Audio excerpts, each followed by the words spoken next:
You're listening to the Second Look podcast, where we take a closer look at what we're learning each Sunday at Connection Church to help you grow in your walk with Christ. Here are your hosts, Pastor Joe Terreri and Pastor Dan DeRochers. Welcome to the Second Look. My name is John. And I'm Joe. And we're here talking about what's your giving worth. But first, Joe. Good morning, John. Look who's here. John, I want to be really honest with both you and everyone who's listening. When I think about some of the decisions I've made as a pastor over the many years I've been doing this job, this could be 1A when it comes to most questionable decisions I've ever made. John, what are you doing on the Second Look? Joe, I'm glad you asked me. Joe, as you know, I have been bugging you and asking you for the past 3 years to be on this podcast. Yeah. And I'm finally here. I know. And it's wonderful. And I have held to my guns so strongly over the last 3 years. Yes. And every time you ask me, a little voice inside would just be like, never going to happen. Not going to do it. Well, so I started working on Dan for the past year, and I've been in his year. Yeah. And really what it just came down to, I think I just wore you down. You know what this actually is? This is actually like church politics at its worst. if I bother the pastors enough, I'll get my way. Yeah. John, who even are you? You're not on staff. Nope. You don't draw a paycheck from the church. You're not an elder. You're not in any official leadership position. And I just want everyone else to know, no, you can't be on the Second Look. And yet here I am. Here you are. I know. Joe, I'm a man of the people. I know you are. Okay, so listen, How long have you been coming? I've been coming, this is my 9th year at Connection Church, and I am the second tallest non-haired person at Connection Church. Not hair, otherwise known as bald. Okay, there's got to be a better way to say that. And I'm just ready to have my debut on the Second Look. All right. Yeah. So this is a quick story. Yeah. So back in Easter of 2016. We were still meeting at the 7th grade center. We were Spring Valley Community Church. Yep. And I'll never forget Easter of 2016 because I finished preaching. And I see you at the 7th grade center. You're there with your wife, Gail, and your daughter, Brooke. And I think Brooke's in 7th grade at the time. 7th grade She's now a junior at Penn State. That's where she was. Actually, she ate her lunch. Yeah, she ate her lunch in the room where we were meeting. meeting. Brooke's going to be a senior this year at Penn State. Right. And I remember seeing you across the room, and I remember thinking, we both had hair at the time. Yeah, we both. Short 9 years ago. Yeah. And so I remember seeing you across the room, and I'm like, I want to tell this. Can I tell the story? Sure. I don't want to interrupt you. Go ahead. So we're standing in the back with, like you said, my wife and my daughter, and the couple that brought us, that had introduced us to Connection Church. And I see this tall guy, the preacher who I just watched preaching in jeans and a golf shirt. And I'm like trying to get my bearing. And you walk directly over to me and you put out your hand and you say, "Finally, my people have arrived." Those were the first words out of your mouth. I know. That's the first thing I said to you. And it was prophetic because you and I became very close friends very quickly. I think your wife was very confused what was happening. New church, and suddenly my husband's real close friends. She with still the is, pastor. by the way. She's still confused. Yeah, she's still confused. I'm always shocked Gail still comes to Connection Church. But anyway, she's a wonderful human being. So anyway, John, it is good to have you. And I am glad that you're here. And no matter how well this goes, you are not replacing Dan DeRochers. Okay, good. So I want you to know this will be your first and your last time on the podcast. Because if it goes poorly, it's going to be your last time. And if it goes well, we know you're not going to be able to have an encore. So I'm let's good either live way. it up. And I think at this point, 4 minutes in, we should dive into the message, which was outstanding yesterday. Which was outstanding. It was. Pastor Carey did a tremendous job. The widow's offering. I've heard that story before in the Bible, but it's been a long time. Sure. I mean, I guess I wanted to ask you, why is tithing or offerings, why is that a sticky situation sometimes in church? Oh, man. That's such a good question, John. Yeah. So I think even Carrie, okay, so a little behind the scenes. Even Carrie, we were chatting on Saturday. We try to help one another with our messages and just, so, I read her message beforehand, and, oftentimes I'll have one of the pastors read my messages, so it's not like because someone else was preaching, I had to make sure it was okay. That's not it at all. We help each other. But she just kind of shared with me, like, yeah, there's always some icky feelings around preaching. She goes, as a youth pastor, I've never really preached about money before to the whole congregation. Right. That's usually my job. But I actually think it's really important for people to hear about giving from other people other than the lead pastor, because it is a sticky situation. Right. And so I think there's multiple reasons. I think first and foremost, we have to be very honest that there's been abuse through the years around giving in church. There's prosperity theology where pastors and people on TV especially have abused this teaching where it says, if you give to me, if you sow your seed, you can get rich. Yeah. And that's not at all the spirit of giving in the scriptures. Correct. So there's just abuse in the past. Then I think it's sticky because Jesus said the number one competitor for our hearts, for the throne of our hearts, it's not politics, it's not vacation, it's not comfort, it's not our careers, it's money. It's money. And so because money is such a huge part of all of our lives, we need money to live, we need money to pay our bills and do, have nice things and go nice places and go out to eat with our families. Like money is, in some ways, it makes the world go round. And so every time we talk about parting with our money, I think all of us, myself included, we kind of put the gloves on a little bit, and we were like, all right, I got to defend myself and I need to justify myself. And, I'm not the problem. I'm not greedy. I don't have an issue here. I'm living open-handed. Right. And so I just think that we have issues. There's past issues. And Jesus says we should expect that every time someone talks about money, it's going to make us feel uncomfortable. I thought Carrie did it yesterday. Pastor Carrie did it beautifully yesterday. She was gentle. She was clear. There, no shame, no guilt. Right. And yet, a firm, challenging, clear invitation from Jesus about a life of sacrificial giving. Yeah. And how it's a part of worship. Absolutely. Right? That is the big thing. Like, I feel like sometimes, myself included, we just give because we're supposed to give. Right. We're told that we're supposed to give, but we really have to make it about a heart thing and that it's a part of worship. Absolutely.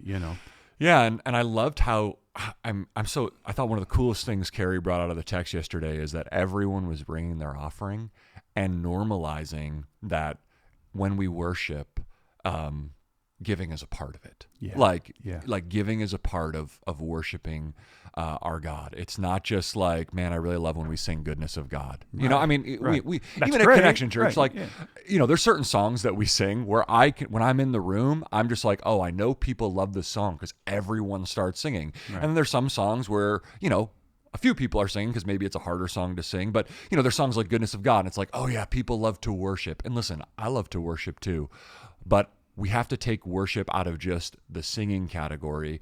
And of course, giving's not the only form of worship either, like giving of our time and giving of our talents and giving of our treasure. That's all part of it. But yeah, giving has to come from a heart of worship. So here's what we're not doing. We're not giving to the pastor. We're not giving to the church. Right. We're giving to the Lord. It's the kingdom. We're giving to the King. Yeah. We're giving to the King and to his kingdom. We're not giving to the church and its staff. Yeah. Even though we freely acknowledge that, this about me, my family, all our staff's family, we do make our living off of the gifts of God's people. Right. And that's part of church life. And I think that's another reason why it's sticky. Right. Because whenever you talk about giving, it's like, well, you're going to make money off of this. It's like, well, no, it's not like if I preach a giving message, I get a raise. That's not how it works. But we also have to be able to move the church forward and keep the lights on and do all those things. But I will also say this. Paul says that those who preach the gospel should make their living from the gospel.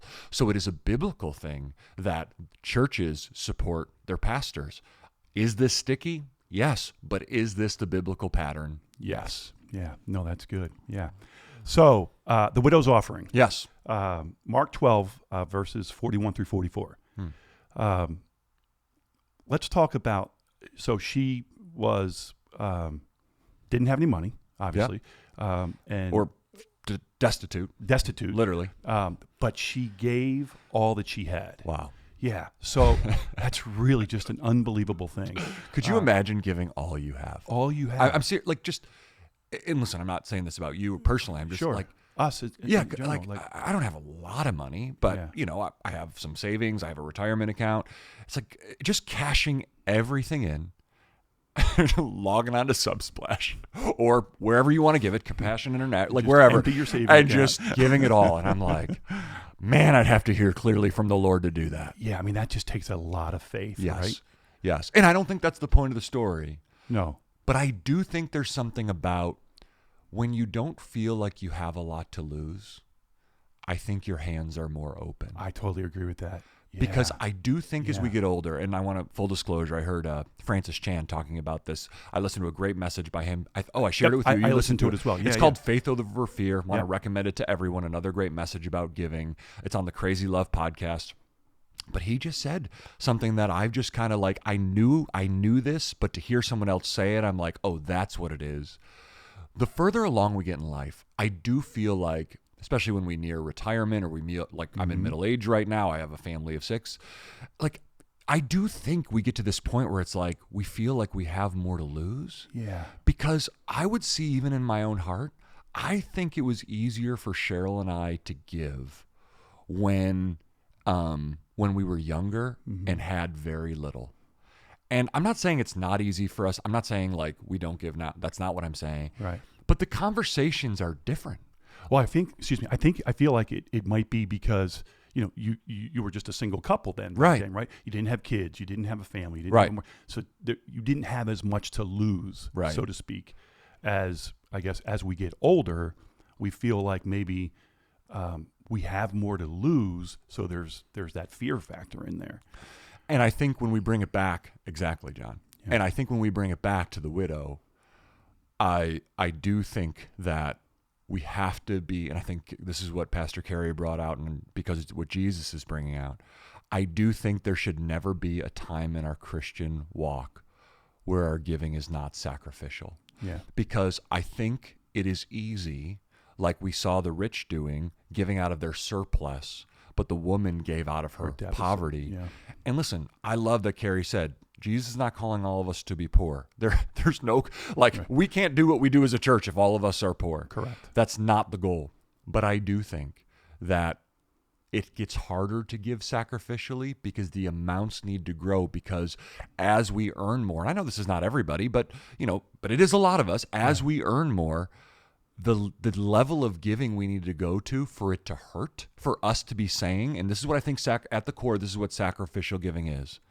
I'm saying yes to how the Holy Spirit is leading me to give sacrificially, and that means I have to say no to this. Yeah. And that is the nature of sacrifice. Correct. You give something you love for something you love more. Right. And that's sacrificial giving. And I think the widow challenges someone like me. For sure, I felt challenged yesterday. Like, is my giving sacrificial? I mean, John, I grew up tithing since I had a paper route. Right. And so I would make $20 a week, and I'd put $2 in the offering at church. Right. I grew up in church. I was an umpire. I would make $14 a game. I'd tithe on that. Right. Then I started making $5.25 an hour at the retirement home at Amberley. I'd tithe on that. I'd cut lawns. And so tithing has just been a part of my life. It's never been hard for me to tithe. Like, the first 10% of my income has always gone to the Lord. I don't say that as a place of pride. I say it as just like, it has just become my habit.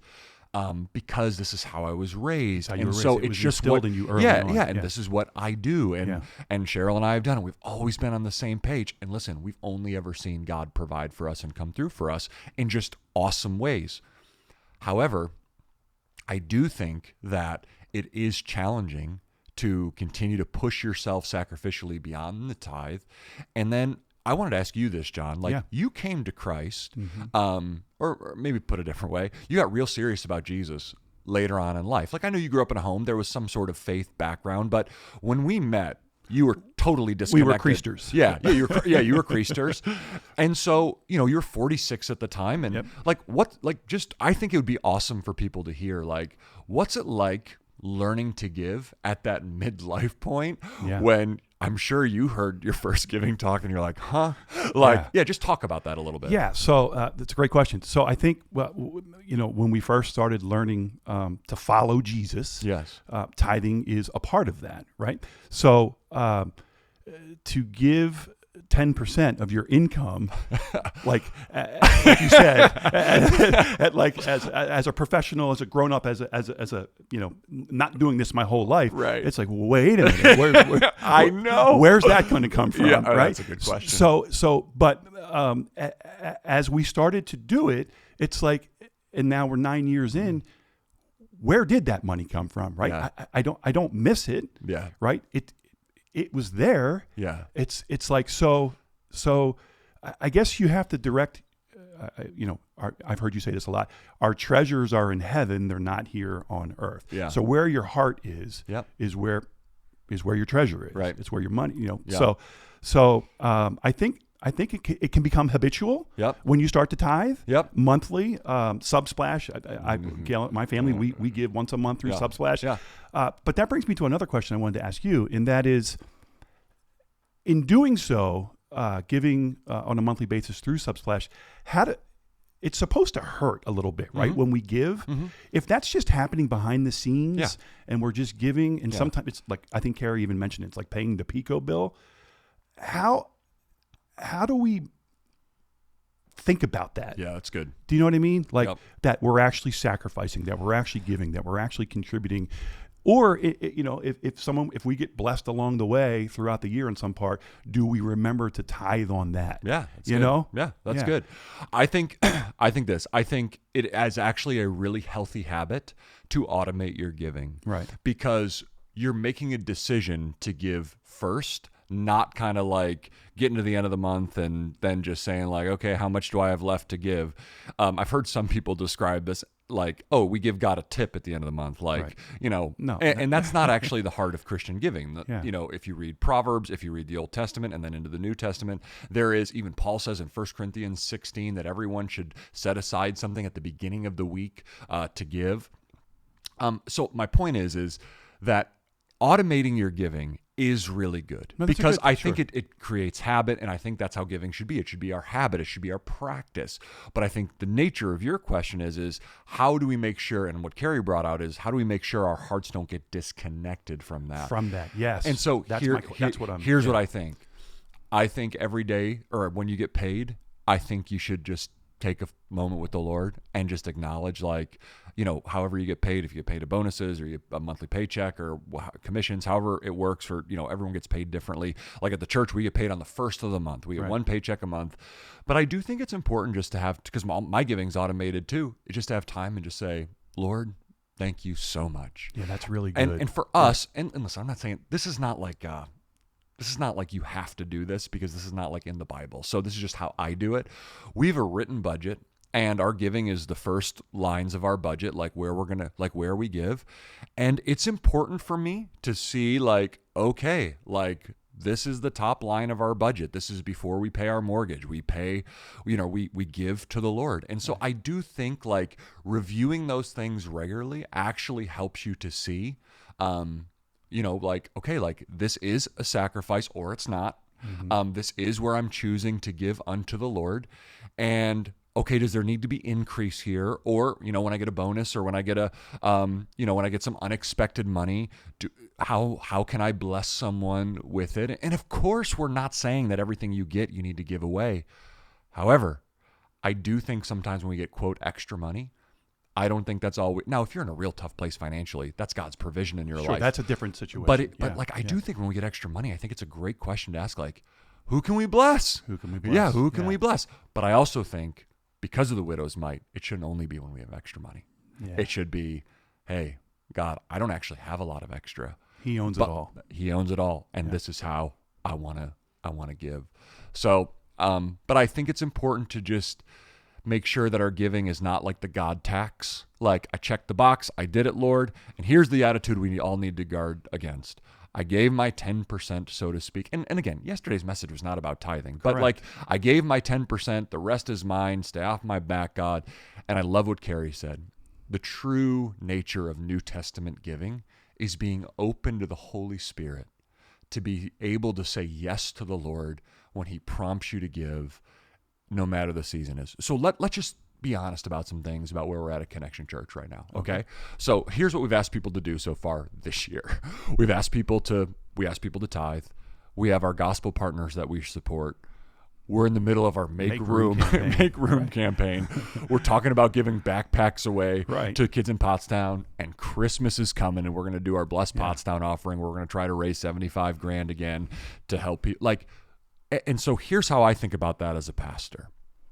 There are some people who can participate in everything. Because it feels like a lot, right? It does, and I'm just acknowledging that. Yeah. But here's actually my theology as a pastor.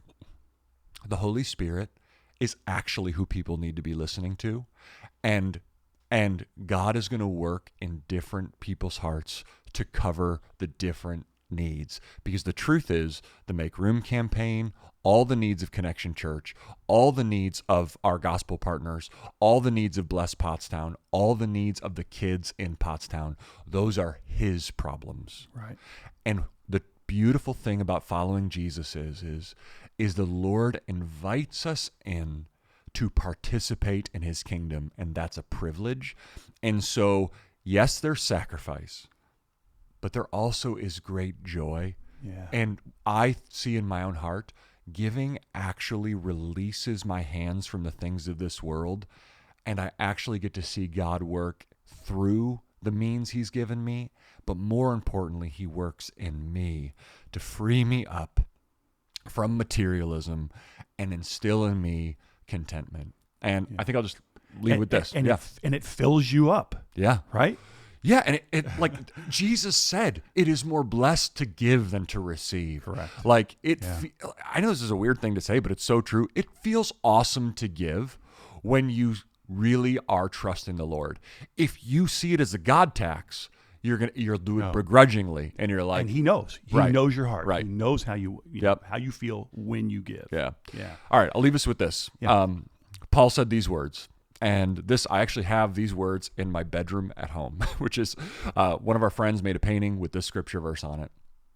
And it's 1 Timothy 6:6. And it says, godliness with contentment is great gain. And the truth is that if we really want to be rich in this world, the way to be rich is we'll be godly and we'll be content with what we have.